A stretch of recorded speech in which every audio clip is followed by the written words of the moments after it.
Guys আসসালামু আলাইকুম। আবার একটি ভিডিও নিয়ে আপনাদের সামনে আসলাম। এই যে দেখতে পাচ্ছেন একটি কয়েল আমার কাটা হচ্ছে, কয়েলটি পড়ে গেছে। এই কয়েলটি আমরা আরও 3 বছর আগে বেঁধে দিয়েছিলাম, বা এর চেয়ে বেশি হতে পারে। তো আমরা আনুমানিক 3 বছরই ধারণা করতেছি। তো 3 বছর পর কয়েলটি পড়ে গেছে। তো এই যে এখন আমরা এই কয়েলটি আবার কাটতেছে, এটা আবার নতুন করে বাঁধা হবে। তো আসলে বলতে পারেন কয়েলটা 3 বছরে কীভাবে পড়লো। অনেকে এই যে স্পিড মানে বাতাস বেশির জন্য 3.5 ক্যাপাসিটার লাগানো হয়, তো ওই কারণেই আপনার ম্যাক্সিমাম কয়েলগুলো পুড়ে যায়।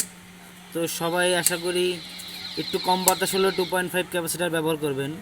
3.5 ক্যাপাসিটারটা কম ইউজ করবেন, কারণ ওটার পাওয়ার বেশি, এই জন্য ওটার জন্য কয়েলটা পুড়ে যায়। আর 2.5 দিলে আপনি অনেক বছর ব্যবহার করতে পারবেন। আপনারা একটা জিনিস ফলো করবেন, দেখবেন নতুন ফ্যান যখন কিনবেন সেই ফ্যানের সাথে কিন্তু আপনি 2.5 ক্যাপাসিটার দেওয়া থাকে।